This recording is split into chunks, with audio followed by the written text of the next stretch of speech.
Good morning, or should I say good afternoon? It's 1 o'clock, 12 o'clock in Minnesota, but 1 o'clock here. This meeting will now come to order. Today, the Interior Environment Subcommittee is conducting a hearing on community recycling programs. We will examine implementation obstacles and explore opportunities for the federal government to partner with county and municipal governments and other critical recycling sector stakeholders, increase recycling rates throughout the country. An average American views recycling very positively.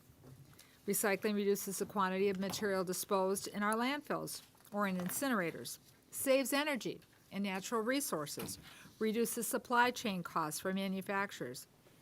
It means lower costs for consumer goods, new job and growth opportunities for workers, business, and a cleaner environment. However, we'll hear from our witnesses today. Making this vision a reality is complicated. The recycling supply chain is dynamic, and it's a highly fragmented space. Each year, new products and packaging technologies enter the market. At the same time, consumers face a constantly evolving landscape of what materials local recycling programs can accept and to the degree to which they must separate these old and new materials. If done improperly by the consumer at the curbside, the county and municipal governments or their contractors must then separate out the trash from recoverable materials. This comes at a very high cost, and that's borne by local governments and ultimately by all of us as taxpayers. If the contamination is too high, the entire recycling bin ends up being diverted from a recycling center to a landfill because the separation cost is just too prohibitive. This, along with many other challenges, some which we'll hear today, is why as much as half or more all recyclable materials are currently not being recovered. Half of what's out there is not being recovered. That's roughly $10 billion of recyclables that Americans literally throw away each year. And I think we can all agree we can do better. For decades, the United States has relied on foreign recycling markets with lax quality standards to accept our recycling waste and even material with large amounts of cross-contamination. Recently, many of the world's recycling importers, like China, India, Vietnam, and other countries in Southeast Asia, have begun to implement and enforce quality standards for imported recyclable commodities. In 2018, for example, China adopted and it's called National Sword Policy, which severely limited the amount of recyclable material that the U.S. can export to China. Prior to their policy, China handled almost half of the world's recyclable waste. These changes to domestic and international recycling commodity markets have been financially painful to our local and community governments, forcing many jurisdictions to rethink about the way that they operate their recycling programs and manage their waste. We've heard the cliche that a crisis is both a moment of danger and opportunity. We need to carefully navigate the dangers of the current recycling crisis.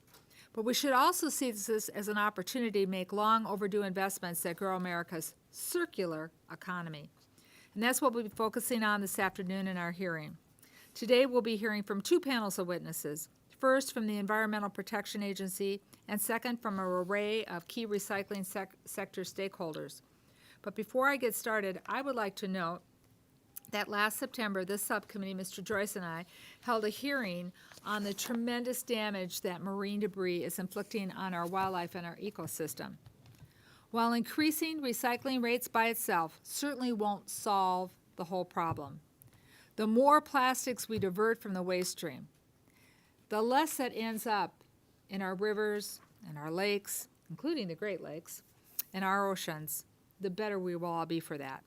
So now I'd like to yield to our ranking member, Mr. Joyce, for any opening remarks. Mr. Joyce. Thank you for yielding, Madam Chair, and for holding today's oversight hearing on strengthening community recycling programs. And speaking of the Great Lakes, at some point in time, I may have to get up and leave to go onto the floor to talk about the Great Lakes Restoration Initiative. I don't want anybody to think that I'm leaving up because they're talking. I'm going to do my other job, and then I'll be back to listen to the rest. But I'd like to extend a warm welcome to all of our witnesses, and thank you for being here today and for the work you're doing. I look forward to learning more about the recycling challenges and opportunities communities face and how we can all work together to find solutions that advance our recycling system. Over the last 50 years, the United States has made tremendous advances in recycling. We've seen that reducing, reusing, and recycling waste not only helps protect the environment and our natural resources, but also creates jobs and spurs economic growth. That recycling industry supports more than 700,000 jobs and provides over $6.7 billion in tax revenues annually. Since 1970, the U.S. recycling rate has increased from less than 10% to 35%, but we still have a lot of work to do. Our nation sends a staggering $9 billion worth of materials to landfills each year, much of which is recyclable. To protect our valuable resources for future generations and increase our recycling rate, we must find innovative solutions to solve our key recycling challenges. I know this is easier said than done. Communities across the country have vastly different needs, resources, and recycling practices. It's difficult to envision a one-size-fits-all solution would work. Instead, it seems that communities should have the tools and incentives to tailor recycling programs to fit their needs while encouraging industries to make better use of recycled materials. The Environmental Protection Agency, through the Resource Conservation and Recovery Act of 1976, is a federal agency tasked with coordinating recycling efforts and developing best practices to reduce waste. In November 2018, EPA hosted its first ever Recycling Summit. At the summit, stakeholders from across the recycling system, including government leaders, nonprofit organizations, industry representatives, and manufacturers, agreed to work together to identify recycling challenges and leverage their expertise to develop market-based strategies and innovative solutions for recycling. Last November, following a year of collaboration, EPA and its stakeholders released the National Framework for Advancing the U.S. Recycling System to guide the nation's future recycling actions. Assistant Administrator Wright, I look forward to discussing that national framework with you today and understanding how improvements in our recycling infrastructure, secondary markets, and public education can spur economic growth and create a more cost-effective and resilient recycling system despite changing foreign markets. I also look forward to discussing the other EPA grant programs that are aimed to reduce helping communities reduce and tackle region-specific waste issues. For instance, Trash Free Waters program provides resources to help communities, like those in my district along Lake Erie, keep trash out of the U.S. waterways and prevent microplastics from entering our food web and drinking water. The witnesses on our second panel bring all important and diverse perspectives to recycling. I look forward to hearing each of your views on the recycling challenges and the opportunities for our nation's communities. I'm also interested in discussing how the national frameworks and innovative market-based solutions can, in your opinion, incentivize individual, community, and industry recycling participation without putting undue stress on our communities. Again, I want to thank you all for being here today. I thank the chair for holding today's important hearing, and I yield back. Thank you, Mr. Joyce. Vice Chair Pingree and Mr. Quigley, no opening comments at this time? Then we'll get going. Our first witness is EPA Assistant Administrator, almost got you in trouble with your boss, sorry. Assistant Administrator Peter Wright. Mr. Wright leads EPA's Office of Land and Emergency Management, which includes the EPA's Recycling Office. Mr. Wright's first appearance before the committee, and we really welcome you here today. So, Mr. Wright, you are recognized to make your opening statement. Well, good afternoon, Chairman McCollum, Ranking Member Joyce, and members of this subcommittee. As I was introduced, I am Peter Wright, the Assistant Administrator of EPA's Office of Land and Emergency Management, sometimes also referred to as OLEM, and we thank you very much for the opportunity to appear here today to discuss how EPA is working to ensure a successful future for America's recycling system. I'm here today to share with you more information about EPA's comprehensive and historic recycling initiative, what we call America Recycles. In November 2019, after 1 year of collaboration with stakeholders from across the recycling system, EPA released the National Framework for Advancing the U.S. Recycling System. That was our second America Recycles Summit. The National Framework summarizes our America Recycles efforts to date and charts a collaborative path forward to create a more resilient domestic recycling system. The America Recycles Initiative is EPA's most recent effort to advance sustainable materials management. It leverages the relationships through the agency's long history of successfully partnering with diverse stakeholders in voluntary programs such as WasteWise, the Electronics Challenge, and the Reducing Food Waste Initiative. EPA continues to strengthen and maintain effective relationships with different sectors of the U.S. economy to conserve materials and resources and generate positive environmental results, all through non-regulatory activities. While EPA does not have direct statutory authority to comprehensively regulate the domestic recycling system, the agency, and specifically OLM's Office of Resource Conservation and Recovery, does provide expertise and leadership to identify and address the challenges facing the country. EPA's tools, information, and technical assistance have helped stakeholders across the recycling system identify methods for improving infrastructure and efficiency in markets for decades. As you know, recycling is and as you've stated, recycling is an important aspect of the nation's economic stability and the protection of our environment and is a priority for EPA. The EPA is committed to helping guide and develop the nation's domestic recycling infrastructure to be competitive in a changing international system. It is important to keep valuable materials out of landfills by recovering them and putting them back to productive use, but as has already been identified, significant challenges exist in achieving that goal. Our nation's recycling infrastructure is outdated and ill-equipped to handle the diverse waste streams of today, and consumers are often confused about how to recycle, resulting in non-recyclable materials entering the recycling stream. Domestic markets for recycled materials and products are lacking, while costs for managing recycling programs are on the rise. At the same time, different state and municipal approaches to defining, tracking, and measuring recycling are impacting our ability to set goals and track progress nationally. And that's why our America Recycles efforts present such a significant opportunity for us to move the needle on recycling. While the import restrictions recently imposed by China and other countries are not the cause of our nation's recycling challenges, they do highlight the challenges of managing recyclable materials in the United States. Addressing these challenges is at the heart of EPA's America Recycles initiative. And these are actions taken by EPA and its partners under the national framework to focus on 1, promoting education and outreach, 2, enhancing infrastructure, 3, developing markets, and 4, improving measurement. As part of EPA's focus on food waste, EPA has joined with the U.S. Department of Agriculture and the Food and Drug Administration to designate April 2019 as Winning on Food Waste Month. The Food Waste Initiative is a collaborative effort among the federal agencies to educate and engage consumers on the need to reduce food waste and loss. In 2019, with resources provided by Congress, EPA awarded its first round of grants to organizations to support anabolic digestion of food waste, and we look forward to announcing additional funding opportunities later this year. EPA remains committed to inspiring, investing, and taking action across America's recycling system. The national framework is a foundation on which additional actions can be identified and taken by EPA and stakeholders.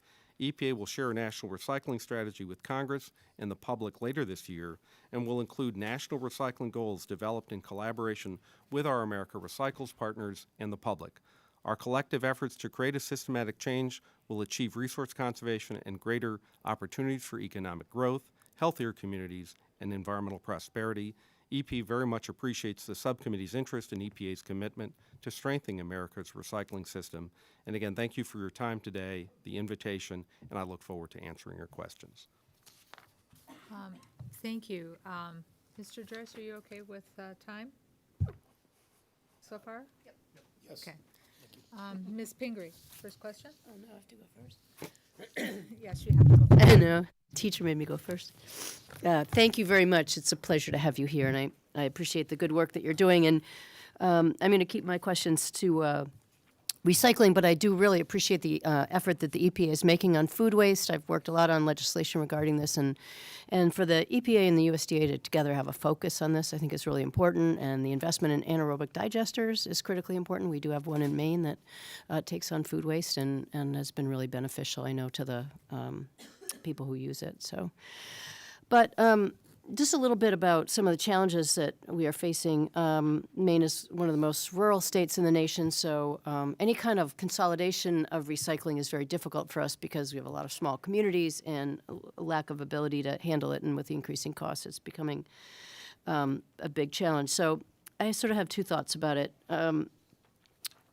Is there any investment, or wouldn't it make some sense for federal funds to be used to reduce the amount of single-use plastics, promote more development of compostable materials, just so we could reduce to begin with what's going into the waste stream? Secondly, in Maine, there's a little bit of a emphasis on shifting some of the costs of disposing of packaging materials back on the companies, whether it's through some kind of a fee or just making it your responsibility as a company. If you produce this and put it in this packaging, then you have to explore how to dispose of it. So are either of those things being looked at the EPA in terms of just reducing what goes into the waste stream in general? Okay, so to answer those in order, EPA has not conducted an analysis of the single-use plastic reduction, so we've not done that. Secondly, with respect to composting, I mean, certainly we've been supportive of that and digestion. So we've certainly done work in that area.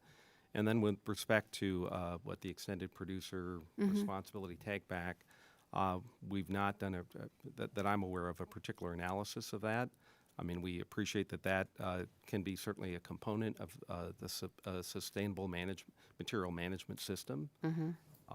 And certainly that is, I would think, certainly an overall part of the discussion that is taking place in the America Recycles network. Back on the first part of this, just to follow up. So is there any thought of, because a lot of communities, cities, states are now banning single-use plastics, is there any consideration being given at the EPA of just sort of assessing how much there is out there and how much we're using? With how much single-use plastics, I guess I'd have to have someone get back to you whether or not we've done any sort of calculations about how much single-use plastic is being used, or how much is being sent to waste, how much is being recycled. We are working on a pilot program to do some collection of plastic films in particular, because that's certainly, when it shows up in the recycling bin, is for the most part a contaminant. But there are certainly ways to recycle it. So that's something that you're looking at, the plastic films? Right. Yeah. That is helpful. In Maine, we actually have a problem with that because because of our climate, we grow in a lot of high tunnels, so the plastic that gets used on there has kind of nowhere to go for disposal, and it has a life, and so after a few years you have to replace it, and so that's helpful that you're looking at that. Anyway, I'll turn it back, but I think that between you and the chair, everyone has really outlined very well what a serious challenge this is, the costs of it. And I do think it would be useful for EPA to be also involved in the reducing the amount that's produced in the first place, because whether it's the issues with having it end up in our water bodies and the challenges that we have there, or just the expense of trying to recycle, better not to make it in the first place. So again, thank you for your work, and I yield back. Mr. Joyce? Thank you, Madam Chair. Can you take a moment to explain the key recycling challenges that the EPA and its partners identified in this national framework that I described in my opening statement? You described as well. Sure, I'd be glad to do that. So, the single answer is our overall recycling system hasn't been able to keep up with the current demands of the materials and in the recycling system. And so when we brought together back in 2018 the America Recycles Network, that network talked, and that's what developed what I've referred to now as the sort of 4 key areas, because I think there was sort of broad consensus that was a way to look to analyze the problem and work toward solutions. So the first part, the first component would be the education and outreach. I mean, I think something we probably all personally experienced, just the challenge of understanding what is recyclable, how best to recycle it. It's further complicated by the fact that that's very location dependent. So you can't kind of learn that lesson once. And so the America Recycles Network is working on education and outreach to generate helpful messages to consumers, and trying to think about how to make that an easier thing for consumers to do, is to understand how to appropriately recycle. The second component looks at infrastructure.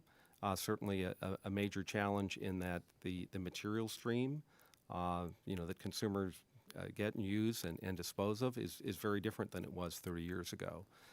And the infrastructure to handle that, has not evolved at the pace at which that material stream has changed. And so, there's a work group looking at that and, looking for opportunities for investments, doing work to identify where, recycling infrastructure exists. And so that's, again, that's certainly a major challenge of the current recycling system is to upgrade our recycling infrastructure. Third, it's markets. One thing that's is to develop greater markets for recycled materials. So, that work group, for example, has, had events where, held in different parts of the country to look at ways of increasing the demand for recycled materials. And on the, certainly the belief that the greater demand, the more it helps to pull through the recycling system more recyclable materials because there's a demand for greater recycled content in products. And fourth would be the, measurement. One of the measurements is one of the challenge with measurements is I think I'm going to forget the reference to the group that looked at it, but I think they determined that 49 out of the 50 states have different definitions of recycling. So that's certainly one of the things that the America Recycles framework is looking at is to develop a definition of recycling because, of course, that's critical to being able to measure that, to establish goals. The biggest thing that Administrator Wheeler announced at the summit in November is the creation of national recycling goals. And so just to quickly outline the plans for that, the plan would be to announce proposed goals in May, by the end of May, and then to take public comment on those through June so that by the next summit in November of this year, we will then have national recycling goals. And I'm glad you brought that up too, because I've noticed that just at home got a list for recycling, and it really changed the way you looked at these things before you think you're doing the right thing by putting all the glass and plastic into recyclables to be sent away. And when they list out those things that they don't accept, things like Mason canning jar, that certainly would appear to be glass, and they won't accept that in the stream. And any bit that goes in with that contaminates. What are we doing on a national level to help educate the folks as to what those standards are? Well, again, the challenge, Congressman, is that the standards are highly variable. It typically depends on the particular locality, what kind of facilities, equipment do they have to recycle different materials. So what we're looking to do is kind of create clear messages and I guess a slate of messages. That can be used to try to help educate consumers as to what can and can't be recycled. I think you've identified, the biggest challenge, and that is to keep things that are contaminants out of the recycling stream, and be clear about what those are. Thank you. I yield back. Can I just interject? That's just a good point about the variability because we can recycle mason jars in our state. You just throw them in with all the rest of the jars, so that is bizarre. It was. In my opinion. When you look back and forth at the things, we hear you think Yeah. you're doing your part, and we've been messing it up. But it's definitely must be state-by-state standards, which is... Mr. Quigley, what's Illinois doing? That's what I want to know. Chairman, and thank you, sir, for being here. You referenced creating markets or helping to encourage markets, but it was in passing. What are they talking about specifically? What are the concrete, specific goals they have or plans they have for creating larger markets? Well, Congressman, I think there are a number of different things that are being done. One of them would be that we're doing is holding events to bring people who if you will recyclers together with manufacturers so that there's a better understanding of what recycled content might be available, what it can be used for. For example, at the summit that EPA held in November, a component of that that was organized at the request of the administrator was an innovation fair that actually showed innovation related, I would say, to all the different work groups of the framework.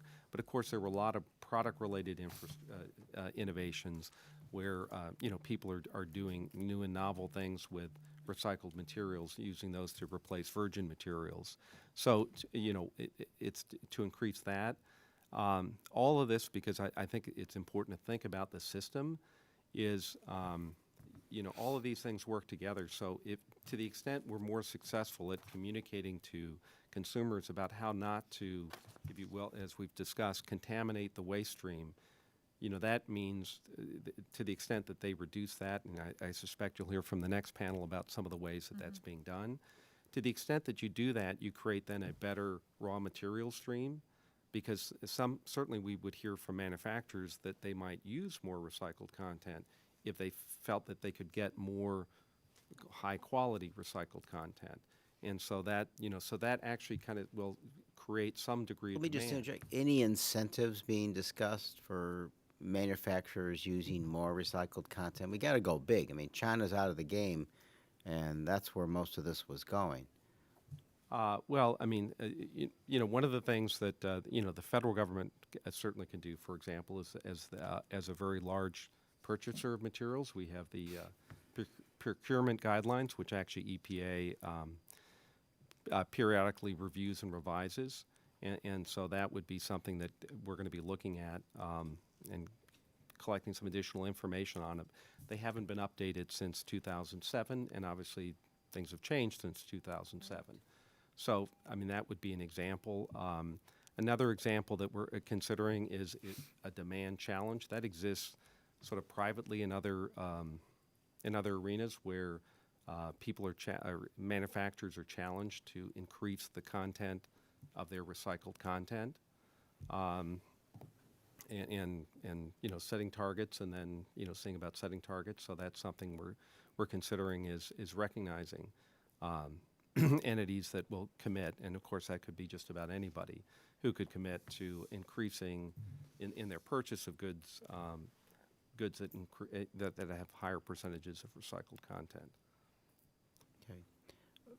I think we respectfully need to think bigger because this is an extraordinary challenge. I respect the ideas that you threw out there, but I think this needs to be a game changer in terms of shifting markets. And what we've seen in the past with everything that we've cared about in changing corporate behavior, some of that has to be a financial one as well, offering incentives and encouragement to get these markets going. Because once the markets are in place, they can build upon themselves and have suppliers that do the same thing. But to get to the threshold, we have to go to a larger level. I thank you. Yield back. Mr. Stewart? Madam Chair, thanks for holding this hearing. This is one of those hearings that we can feel good about in the sense that it's not all bad news or discouraging, and it's something that I think there's bipartisan support and agreement on. I was just reflecting, thinking back as you were talking and others. I watched a show recently that was set in the 50s and 60s, and and the guy was driving along and he took his hamburger wrapper and just threw it out the window, and everyone used to do that, right? Our highways looked like garbage dumps, and we really have come a long way in respecting, the environment and the value of these recycles and others. But, of course, we've got, as you've highlighted here, we've got some more work to do. In reviewing your comments here, you talk about consumers are often confused about how to recycle. It would seem that would be obvious, but it's not. And you all had a great example of it, that you can't put this jar in here in this state, but you can in other states, and which actually leads to my question.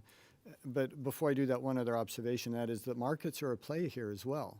It used to be easier in some ways when foreign nations were accepting some of our recycled materials and other things now, and now they're not. And the markets are going to have to catch up to that in some way, which again leads to my questions. And that is the lack of centralized, standardized data collection. And we know that information is how we make good decisions, and I'm not sure that we do have a great standardized and centralized data collection on recycling at state and the federal levels. And I'm wondering if you think that there's things that we could do that would eliminate some of these gaps in the data. Are we collecting and knowing what we need to know? And I'm just going to ask the second question, if I could, Mr. Wright, and that is, it's unrelated, but I'll just ask them both and let you answer them.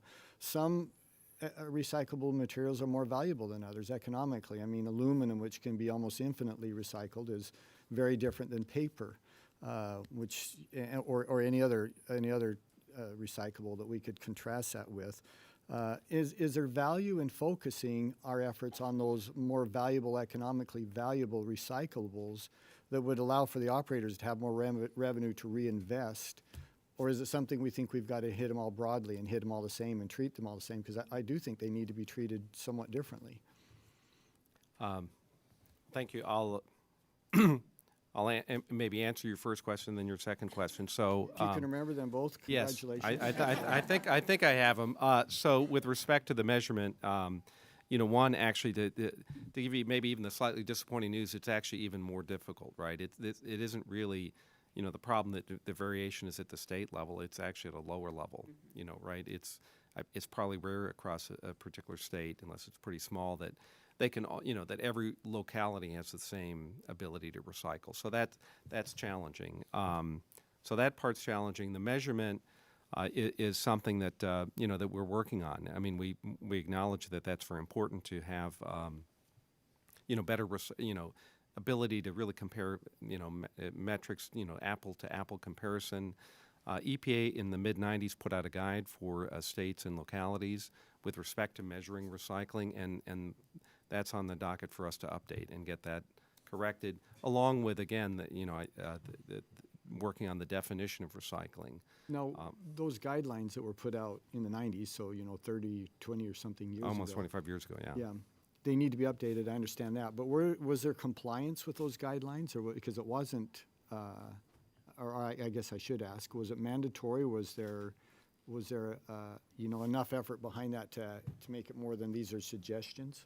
Well, again, EPA doesn't really have regulatory authority in this case, so it would be voluntary compliance with state and localities to provide us with the information about that. And can you give me a sense of, was there generally a high rate of compliance, or was it something that was ignored?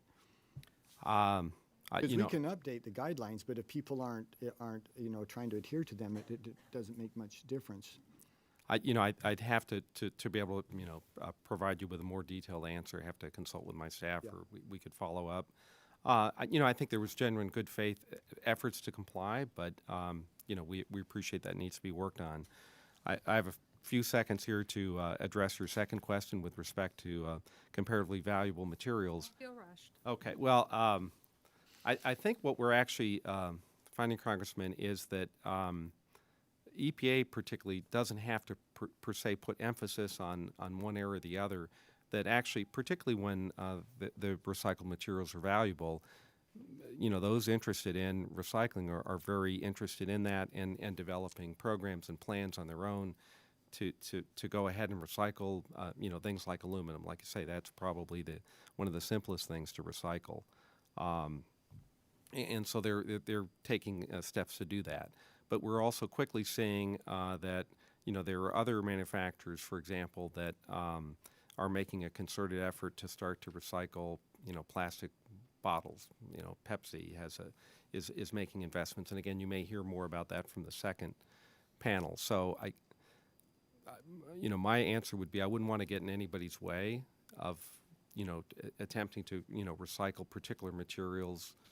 And not for us to make a particular value judgment, because actually what we need to do is maximize recycling across the board. And I also expect that we will set, the process will set probably some different targets, goals for different kinds of materials, reflecting both of where they are today and where we would aspire them to, to be in the future. Okay, thank you. Thank you. Well, I want to compliment you on stepping up and kind of looking at this from a leadership standpoint. But, as pointed out, if there's no comprehensive strategy. And here's why I see that as a challenge and how the federal government needs to have a role on it. Just as an adult, I've lived in the same county, 3 different cities, was on a city council, so we ran a recycling program. And, a person having to learn 3 different recycling patterns within 30 years of their life in the same county, and now we have a unified county standard, but if I move to another county, it's going to be different. If I move to Wisconsin, it's going to be different. If I'm ever fortunate enough to come visit you in Maine again and I go to do the recycling, I'm gonna have to ask for a tutorial. For Americans want to do this. They want to be a partner in it. We know that that there's a potential for markets out there. So, do you see your role in the national recycling framework? You know, your report's in the right direction, but does the EPA? Do you feel you have charge enough to say we're going to get all the stakeholders to the table and we're going to make this so it's one standard? We do that with many other things, with food and drugs and other things, but and not penalizing anybody, but just getting the plastic industry to say, hey, this is what's going on. We need your help. Let's figure this out together. And then, as Mr. Quigley said, if there has to be incentives through tax incentives or something like that to kind of make it work to get it started, you know, we could be a partner in that. Because if we don't figure out how to make this understandable for people, it's never going to be successful. So your role in that, do you see that as part of your overarching role? And Sure. So, you know, again, EPA doesn't really have regulatory authority in this area to sort of prescribe standards. So, you know, but again, what we are doing is again, trying to bring together all the stakeholders in ways in these different areas to, you know, again, to allow us, for example, you know, as I've described, to, you know, establish national goals, national recycling goals, which of course we can't prescribe because it's not a regulatory, we don't have that regulatory authority, but to actually have, you know, and we do believe it's going to be incentivizing and motivating in, you know, behavior kind of across the recycling system. I think challenges that would exist now, you know, one thing that we have to certainly take into account now, you know, as we look at goals and we look at really all aspects of the America Recycles network, is that the, you know, capabilities of, you know, are you know, pretty variable across the recycling system in terms of, you know, what particular localities, you know, what today they can recycle. I think, again, by setting goals and targets, you know, there could be that aspiration for, you know, where different localities will head to, and hopefully that creates a kind of a dialogue about, you know, maybe where that, and again, there's also, you know, the discussion about recycling infrastructure, which will help to identify where, you know, what is the existing infrastructure, where there are investment opportunities, and so we see this as greatly improving recycling in the United States and greatly improving the rate. so what's been the response from some of the people, the stakeholders you've had around the table for this? Are they setting up as you're compiling and you're going to have public testimony? You said in May on what you're going to roll out. What are they doing? Do you see activity in some of the industries that are involved in it? You mentioned I'm gonna say I can't remember if it's Pepsi or Coke because I Right. don't want to plug somebody. Right. So, what are you after you had your conversations? Was there a buzz? Was there enthusiasm from some of these groups to kind of come together and then report back to you and say, hey, we need a partnership? Well, I mean, you know, I think even before the America Recycles, there's been kind of increasing interest on behalf of many different segments of the economy, many different companies and others to increase recycling. And I would say there have been also, you know, sort of subsequent proposals from different either particular companies or trade associations to increase the rate of recycling. I don't think I could catalog them all. I don't necessarily know them all. The Department of Energy has just announced a prize, and I'll see if I get the numbers right. It's $10 or $20 million to, I think, the ability to grant annually to increase the recycling of plastic.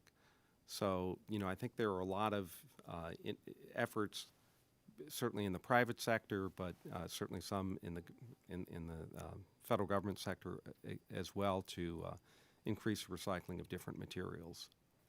So I've got some questions I'm going to ask that are kind of budget related at the end. I'm going to say that. So if people have another round of questions before I get to those, I would certainly welcome, Mr. Stewart. So eventually this stuff is going to land right now in a landfill, Right. right? And EPA does regulate that, so taxpayers are paying money to navigate that, so we pay as consumers when we put it out and it can't be recycled, and if it lands in a landfill, we'll end up paying for your oversight on that. So we're paying for this. As you move forward and you're taking testimony, we're going to hear from some other folks yet. I mean, reaching that goal becomes very important economically for individuals as well as our country. So that means you're going to have to get scaled up to do some of this. So can you give me a better sense of some of the activities as we move forward on this? And because we view this very seriously on the committee, because we're paying for it one way or the other in the appropriations bill with where this stuff starts landing up, or if it's not separated right, or if things become cross-contaminated. Can you tell me a little bit more about how you envisioning putting this team together to work on this? And I know you might be getting back to me on it, but even if you can just give us a overview operation, like how many FTEs you have in the Office of Conservation and Recovery Resource. And I know the president's budget is not yet, but I'm assuming you've been working on it a little bit. So do you have some things that you can share with us about, where you were in FY19, where you want to be in the next budget cycle? Well, I don't think I can talk about the next budget cycle, but Just abstractly. But just talking about kind of where we are today, we have well, and actually, if I might just even step back a little bit further, That's fine. EPA actually has a limited, direct oversight role even in solid waste landfills. I mean, that's, that authority is predominantly the states. Again, with respect to recycling, EPA doesn't really have any regulatory authority. We can provide a certain support, data collection, reports. The kind of work that we've been doing for years, and we intend to certainly continue to do that. We certainly we'll use the appropriations given to us by Congress to fulfill our mission to do that. Much of the work of the America Recycles framework is actually, in the end, the work of really many others. It's not principally EPA driven. I think I've mentioned some of the things specifically EPA will do, and that is updating our guidance, continuing to have play an important role in data collection and reporting. We've been able to to do this facilitation of these work groups, but that's actually comparatively the fraction of the cost of all the improvements that need to be made within the recycling system to substantially increase recycling in America. So we want to help you be successful at this. So you get the information, you figure out kind of what works or doesn't work for education, working with groups that are going to deliver the education. You deliver some of it on Right. your website. You figure out where there's strengths and weaknesses in markets regionally, nationally, and then you have to do the measurement. So you're going to, if we're really going to collect all the data that you could collect, that we could really take a snapshot and then project with what's going to happen. Like if we don't figure out a way to reduce the amount of single-use plastics, or we don't figure out a way to get more copper recycled, or and aluminum, and or what's happening with every cardboard box having a different standard to it, so that if I live in state X, I can, like their mason glass, jar glass example, I can recycle that, but I can't some other place. So you're going to need people to kind of be the trusted source for gathering this information, sifting it through, so that we can take a look at it, both the American public, the markets, and the Congress, to see where to go forward. So I want to make sure you have the tools in your toolbox so that you can do that efficiently, effectively, and quite frankly, as soon as you could get measurable data in. And so, that was kind of the heart of my question. Do you have the tools that you have in your toolbox?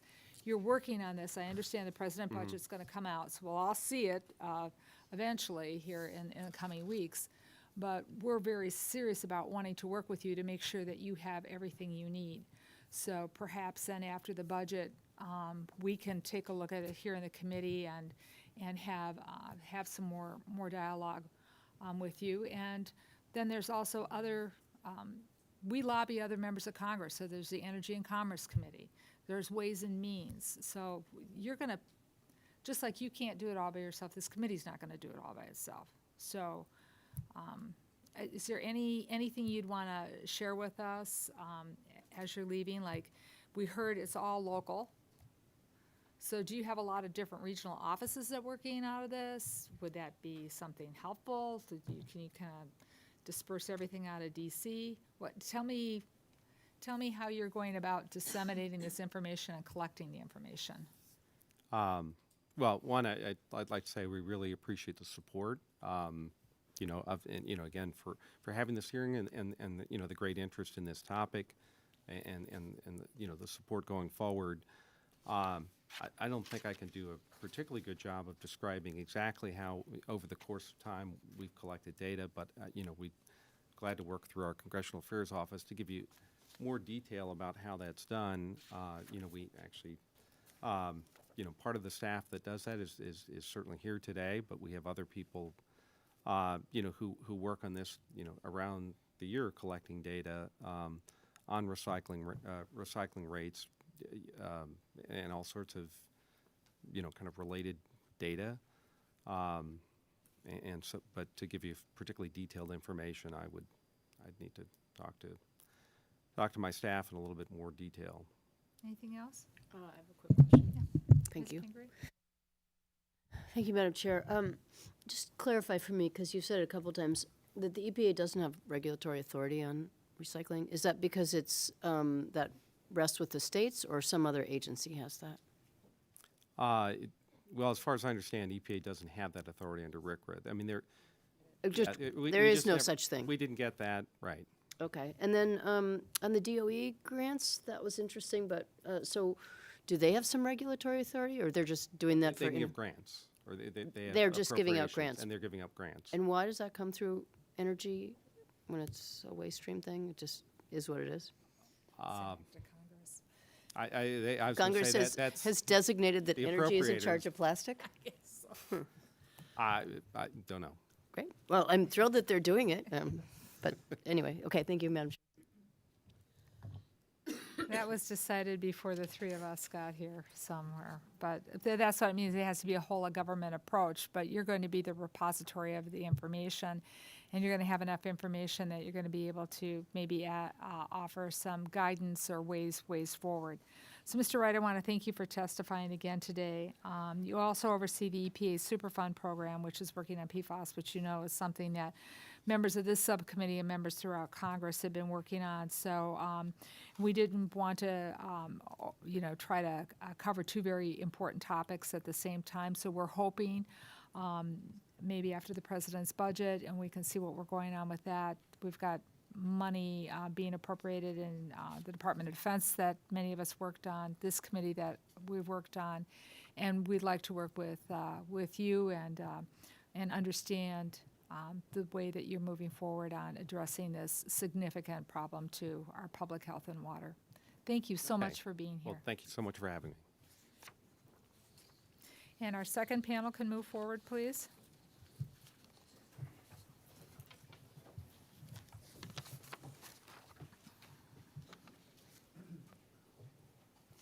Oops, I gotta do some.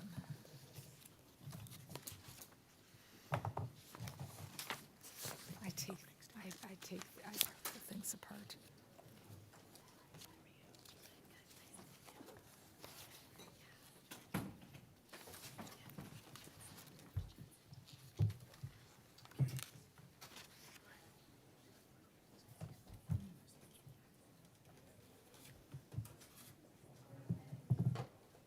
Props.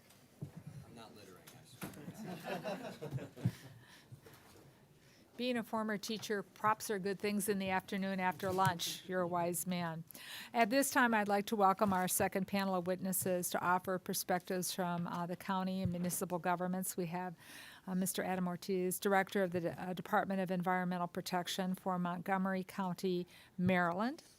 Mr. Daniel Cornada, Mayor of West Andover, Nevada. And one of our colleagues, we hope he makes it in to say hello to you, but we've got other things going on the floor, as you know. I'd like to welcome both of you so much. We have other key recycling stakeholders in the private sector with us well.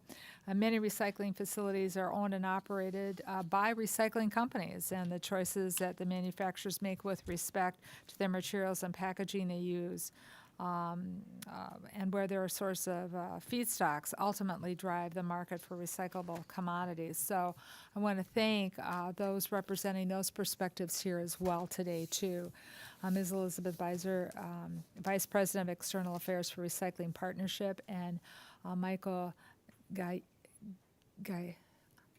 Gajewski. You say it a little different than I would have said it with my neighbor in South St. Paul, and my staff was trying to help me with that, but I went back to my grade school days. So, Mr. Gajewski, welcome. And you're the Managing Director of Closed Loop Partnerships. So I want to thank you all for participating today in the hearing, and we look forward to how we from the federal government can further support the work that you're doing to try to keep our country cleaner and healthier. So, Mr. Ortiz, we'll start with you.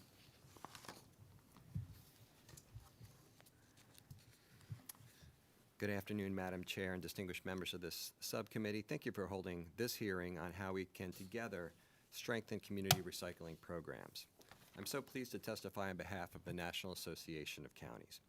My name is Adam Ortiz. I'm the Director of the Department of Environmental Resources for Montgomery County, Maryland, just to the northwest of Washington, D.C., and I oversee a robust recycling program that serves over 1 million residents. This hearing addresses a growing issue for county governments who are truly at the forefront of environmental stewardship, including solid waste management, or as we say in my county, resource recovery, because we believe that so much material in our waste stream is stuff of value that we should recover for the benefit of the environment and for the public. So it's our goal to ensure a healthy, safe, and vibrant community for our residents. I've seen firsthand how county governments can make a difference with recycling programs. I offer today 4 key points for your consideration. First, county governments are at the forefront of the nation's recycling systems, as local governments are the primary provider of waste management and resource recovery services across this country. Counties have the authority and responsibility to operate recycling and composting centers, residential and commercial waste collection services, landfills, incinerators, and transfer stations. These services help protect our air, land, and water resources and return value from the waste stream for the public. Second, due to the tighter restrictions, as we've talked about earlier on these materials, there are increased challenges but also opportunities in maintaining effective recycling programs. These programs are most successful when they're economically viable. Today, we face a challenging marketplace that is valuing recycled materials at historic lows. As a result, the new restrictions by China to reduce the amount of contamination that they were receiving in the recycled stream has resulted in a decrease in revenues at the local level. This has resulted in some counties reducing or eliminating services. Blaine County, Idaho, a county with a population of 22,000, was forced to stop collecting mixed paper because of these new requirements. International restrictions have also been challenging for my county. However, we view today's challenges as an opportunity to fix problems and to innovate. The public has done a great job of identifying the recycling triangle, which we're all familiar with, which typically means that these items should be placed in the recycling bin. However, for example, number 6 plastics, and I have many samples of number 6 plastics, familiar perhaps from your college days, and this expanded polystyrene. These class of plastics can actually not be recycled in most municipal recycling streams, and I can talk a little bit more about that.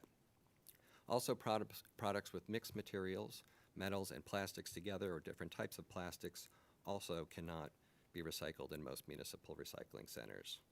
Furthermore, items like glass and plastics 3 through 7 deliver little value when they're sold, and the public should know that. Under the status quo, it is the local governments who are responsible for educating the public about recycling, these facts, and to help make sense of what's become a very confusing system. So setting national standards on which plastics and products can be recycled and subsequently accurately labeling those products correctly could result in reduced costs for counties and deliver less confusion among the public. Third, counties and localities must take innovative approaches to improve and sustain the nation's recycling systems. In my county, we try to make recycling easy and accessible.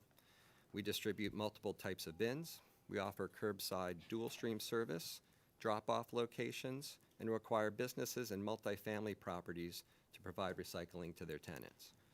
In our program, we reach a recycling rate of 61%, which is among the highest in the nation. However, still, as was mentioned earlier, about 50% of what goes into the trash could have been recycled. So there's so much more we can do, and that's why counties like mine are looking at robotics, optical sorters, and other technologies to reduce contamination and boost revenues. I'll share a story from Emmett County, Michigan, a rural county with a population of 33,000. The county offers curbside collection services to 60% of its residents and operates 13 recycling drop-off sites. In total, 80% of county residents participate in the program, and as a result, this county has a recycling rate of 40%, 5 percentage points higher than the national average. And finally, additional federal investments and meaningful engagement with intergovernmental partners are vital in the development and implementation of recycling policies, programs, and regulations that can work. Congress plays a key role in developing policies that not only guide our actions, but also have a major impact on our operations. Meaningful consultation with us early and often in the legislative and rulemaking process is imperative to reduce the risk of unfunded mandates and produce more pragmatic and successful strategies for implementing federal policies. We are reliable partners in implementing your federal regulations and policies to meet our shared goals that serve our residents and protect our environment. Counties look forward to further strengthening the intergovernmental partnership with you around recycling to create healthy, safe, and vibrant communities across our country. Thank you again for this opportunity to testify and for your interest in this important issue, and I look forward to answering any questions you may have. All right. Good afternoon, Chairwoman McCollum, Ranking Member Joyce, and members of the subcommittee. I am Daniel Corona, Mayor of West Wendover, Nevada, and President of the Nevada League of Cities and Municipalities. West Wendover is a small city of about 5,000 residents located on Nevada's northeastern border with Utah. We're about a 90-minute drive from Salt Lake City, but over 300 miles from either of Nevada's 2 metropolitan areas, Reno and Las Vegas. I'm here today on behalf of the National League of Cities, and I'm honored to have this opportunity to share the challenges that cities, towns, and villages like West Wendover and others across the country are facing on recycling and the opportunities for improving local programs, upgrading infrastructure, and protecting the environment. China's national sword policy presents an opportunity for public, private, and nonprofit sectors to rethink and reimagine recycling. As we approach the 50th anniversary of Earth Day, it's important to celebrate what local governments have accomplished over the years, which is a national recycling and composting rate for municipal solid waste of 35%. The challenges today come down to contamination in our recycled materials, which not only increases costs, but also damages equipment and reduces the quality of the material, potentially making it completely unrecyclable. These costs are forcing local governments, private haulers, and facility operators to reevaluate their operations and policies in order to maintain viable municipal materials management systems. Many small rural communities like West Wendover do not currently have recycling programs, which is largely due to the cost of establishing and maintaining programs in a way that makes economic sense for residents, businesses, and the community at large. For example, to restart our recycling program in West Wendover, which the city cut in 2012 due to cost and sorting challenges, it would cost upwards of $1 million. We have explored other options, such as contracting with recycling companies, but cost again become a major barrier for it to make economic sense for those companies. And the city would pay a premium because the materials would have to be transported over 100 miles to the Salt Lake City area for processing. Even if this was a feasible option for our community, it would remain difficult to find a partner in the current market environment.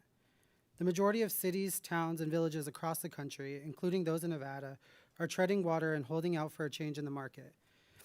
They are redirecting general funds, imposing temporary surcharges, and engaging in public education campaigns to raise awareness of the proper way to recycle. For example, Carson City instituted mandatory curbside pickup in July of 2019 and saw their recycling numbers double. The City of Henderson is exploring education and outreach efforts to improve recycling qualities in hopes of avoiding a surcharge on residents and businesses. In Elko, they will be scaling back their programs to only cardboard and aluminum by the end of this year. And Las Vegas recently approved a 74 cents per month rate increase. And in Reno, glass is no longer being recycled, and only plastics 1 and 2 are being recycled, with all other plastics going directly to the landfill. While at least a few dozen local recycling programs have shut down, mostly in small cities, because of the impact of national sort policy, other larger communities remain committed to zero waste goals as part of their overall climate action or sustainability plans. NLC supports efforts like the National Framework for Advancing the U.S. Recycling System and winning on Reducing Food Waste Federal Interagency Strategy. But these are not sufficient to meet current challenges in the energy and manage waste in a manner that protects public health and promotes long-term environmental sustainability. While solid waste management is a local issue, the federal government is an important partner. NLC urges the federal government to develop a national policy that includes source reduction, volume reduction, and resource recovery. NLC supports House and Senate legislation to help local governments improve recycling infrastructure, develop recycling programs, and build community awareness. Finally, I'd be remiss if I didn't take this opportunity to voice NLC's support for the essential federal programs under this subcommittee's jurisdiction that help local governments provide clean and safe drinking water, revitalize communities, and reduce air pollution. In closing, thank you for holding this important hearing today. Working collaboratively, we can improve, expand, and reimagine our community's recycling and waste management efforts. I thank you for having me, and I look forward to your questions.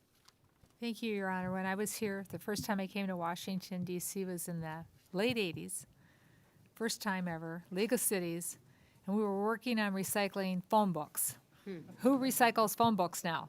So, because your phone book's on when you recycle your phone book, you're recycling your phone now, right? So thank you very much for giving us the perspective that you brought at the table today. Ms. Beezer. Madam Chairwoman, members of the committee, thank you for the opportunity to speak with you today. We're here today because you're hearing from constituents about how critical recycling is to our environment and to our economy, and you're also hearing from communities about the struggles that they have with dealing with higher cost and difficult markets. I want to share a snapshot of the challenges that we see facing communities across the nation, and then provide some recommendations on some things that we think Congress could do to help. The Recycling Partnership is a national nonprofit that works with companies and communities to strengthen public recycling systems. And our mission is that every American can recycle as easily as they can throw something away. We value our public sector partners, including cities and counties and state agencies and the EPA. We like to thank EPA in particular today for what they've undertaken in bringing together a diverse set of stakeholders around how to strengthen education and markets, infrastructure, and education. Recycling is facing some challenges right now, but Madam Chair, as you noted, in these challenges lies opportunity. It's a challenge when it's so much cheaper for cities to send materials to landfill than it is for them to recycle. And many communities are paying more than double to send their materials to a material recovery facility versus a landfill. Yet many cities are persevering through this tough time because their citizens so strongly support recycling programs. The Recycling Partnership is helping communities improve the efficiency and effectiveness of programs by providing grants to increase access, to provide education materials for citizens, and to optimize programs through behavior-changing strategies such as cart tagging. And these methods work. It's, in a project we completed in Atlanta, we saw a 57% increase in decrease in contamination levels when education was paired with cart tagging. And Chairwoman McCollum, you might know that the Recycling Partnership is working with Ramsey and Washington counties currently to provide education and outreach materials to them, as well as in-unit bins for multifamily properties, with the goal of increasing participation and reducing contamination. And that's because the quality of materials that are collected matters, because the process of recycling only starts at the curb. Recycling occurs when material is recirculated throughout the economy as feedstock for manufacturing and creates jobs and becomes new products that your constituents buy and use every day. Increasing quality also increases the value of the materials collected, which better offsets program cost. Congress can act to bolster the recycling system through supporting data collection, education and outreach, and infrastructure investment. First, Congress could support efforts to increase the quality of data collected on our recycling system. EPA has a program we heard a little bit about earlier to help standardize data collection among the states. We applaud EPA's work in this space, and we'd encourage you to allocate additional resources to them to bolster their existing measurement programs and to provide new efforts at the municipal level. Markets work better with strong data. Businesses need to know that they have access to a consistent supply in order to rely on material as manufacturing feedstock. Second, federal support for recycling education and outreach is critical.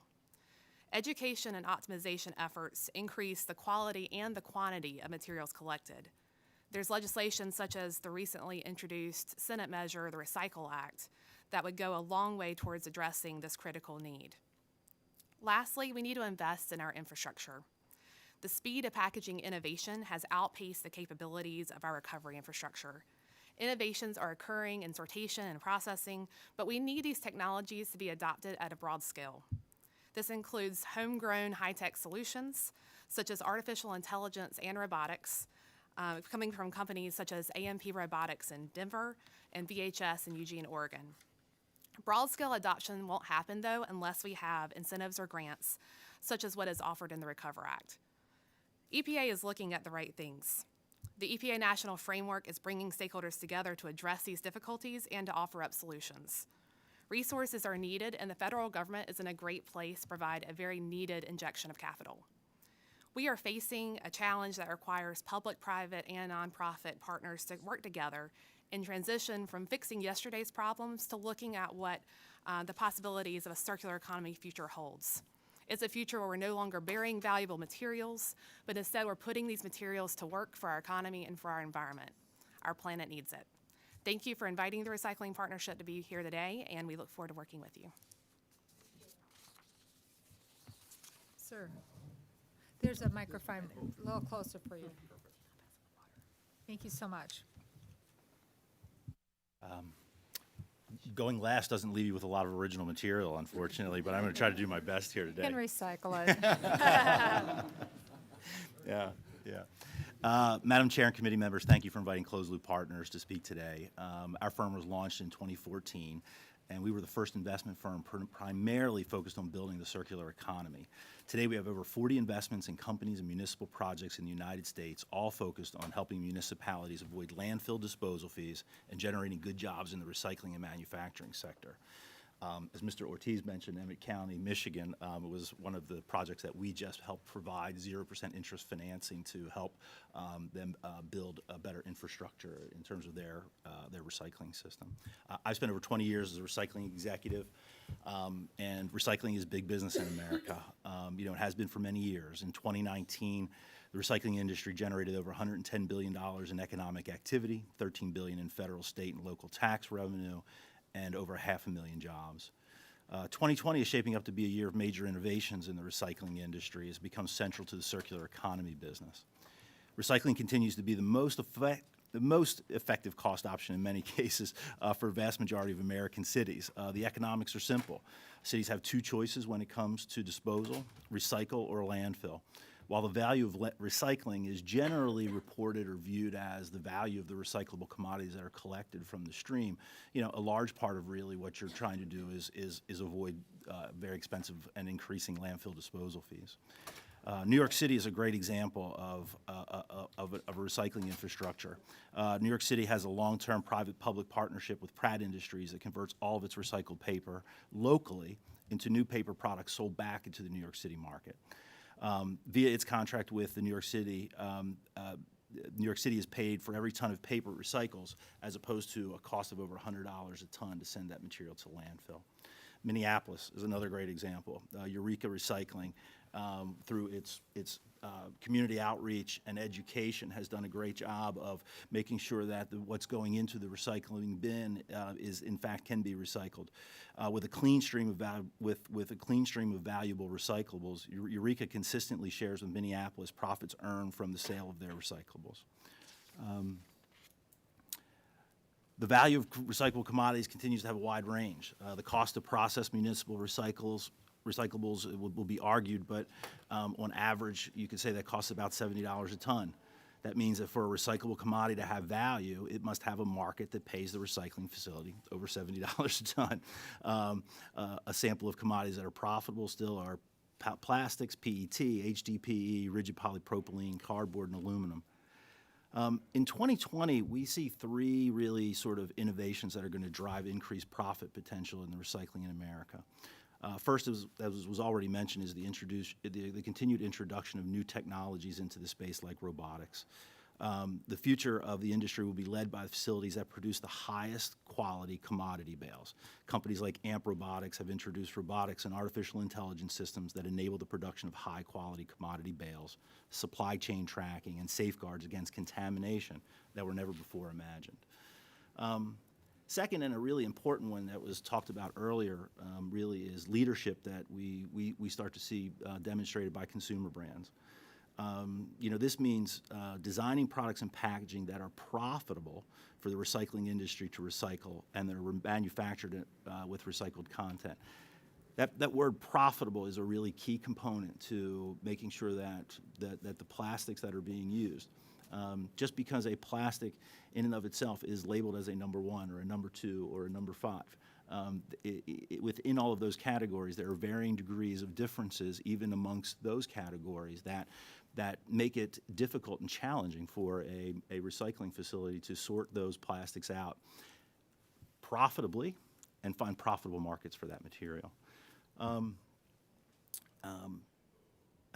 An example of two brands assuming leadership roles are Unilever and P&G. Unilever's 7th generation brand uses mostly recycled HDPE plastic. And P&G is invested in a technology and helped launch a company called Pure Cycle Technologies that could significantly increase the value of recycled plastic. Third, we see chemical recycling is playing a huge role in the future of plastics. Chemical recycling really is defined as sort of the depolymerization of plastic into a monomer that can then be made into a new plastic. All of these advancements are attracting private capital from a variety of different sources. The industry saw investments from leading investors like Google and Sequoia invested in AMP Robotics. Goldman Sachs is now the largest shareholder in Lakeshore Recycling. Citibank is the largest investor in Our Planet Earth, the bottle-to-bottle plastics recycling facility in California. And SJF Ventures invested in TemperPak, an advanced packaging technology that uses recycled cardboard to keep packaged food cold, replacing a significant amount of low-value plastics. We're seeing a major trend amongst consumer goods companies looking to increase their recyclable material in the packaging and products they sell. It makes sense. That is why we see most major beverage companies, including Coca-Cola, Keurig, Dr. Pepper, Pepsi, Nestle, and Danone, as well as P&G, Unilever, and Colgate, all communicating aggressive, real goals for their use of post-consumer plastics. For Americans, recycling is a matter of economic self-interest. Recycling our cardboard, paper, beverage bottles, rigid plastic containers, and aluminum cans has 3 important outcomes. First, it reduces the cost to manufacture the products we buy. Second, it reduces the amount of our taxpayer dollars used to go to landfills. And third, it generates revenue for our communities via the sale of the recyclable commodities. Despite these economic benefits, large parts of the United States still have little or no recycling, collection, or processing infrastructure. Much of the economic activity generated by recycling is in the West and East Coast and Midwest of America. For those who live in parts of the country with limited or no recycling infrastructure, their tax dollars are wasted on the cost of sending valuable commodities to the landfill that could have otherwise been sold. Another challenge is that too many products such as plastic bags, plastic straws, styrofoam are not recyclable, leading to confusion among consumers that cause contamination in the recycling stream, resulting in a major cost to the system. The good news is that a number of municipalities are banning these products, sending an important message to industry that taxpayers will not subsidize the cost of sending products that are not recyclable to landfill. Additional good news is that beverage containers, clear plastic containers, cardboard, and aluminum cans are currently very profitable to recycle. It is also important to recognize how China, which has received much press as of late for their role in the American recycling system. For much of the past 20 years, we were dependent on China as the leading export market. The Chinese government has decided to develop their own domestic recycling infrastructure, and this may cause some short-term pain in some parts of the United States, but leading companies in the recycling industry, consumer goods and packaging industry, as well as a number of investors see this as an opportunity to develop and profit from domestic recycling. These are exciting times in the recycling industry. As the development of circular economy continues to expand, major innovations are entering the industry, ranging from robotics to supply chain mapping to advanced technologies that recycle plastics. Like any major industry analysis in the United States, there is no one or two cities that should be extrapolated to define the industry. There are cities where recycling is profitable and major economic engine, and there are cities where recycling programs are struggling. What is clear is that cities that focus on limiting contamination in their recycling program, who contract with best-in-class recycling companies, produce quality recyclable commodities, and have strong offtake agreements, have programs that are profitable and produce local jobs. Thank you. Thank you. Ms. Pingree, you've been taking a lot of notes. I know, it's hard to get through. Well, thank you for all your testimony. That was really interesting, and I appreciate all you had to say, and try to get a couple of my questions out here. So thank you to hear about the recycling partnership. And all of you have mentioned this a little bit about plastic waste, and we're concerned about where it ends up and everything else. What role do you see plastic producers playing in this reduction? You talked a little bit about that too, and how have you been working with them? Sure. There's a lot of industry goals that are being set right now. You mentioned a few of them, Michael, but one project that's happening very recently that involves both of our organizations was Both of you can answer this question, yeah. The American Beverage Association started an Every Bottle Back campaign, gave a $100 million campaign, $50 million to my organization and $50 million to Closed Loop Partners, to really work on how are we strengthening the infrastructure, working in communities, because this is where recycling is an inherently local activity, to get material back. And that's because there is a huge gap for some plastics, like PET, which is your soda bottle or water bottle, between what's collected now and what needs to be collected in order to meet the goals that have been set.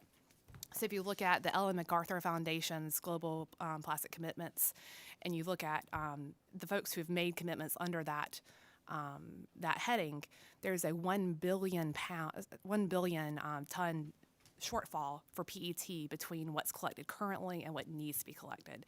So I would say that the industry is very motivated to be at the table to participate in solutions, and that's just one example that we've seen, but certainly looking at keeping plastics out of the environment and putting them back to work in the economy where they can create jobs and, like I said, protect the environment.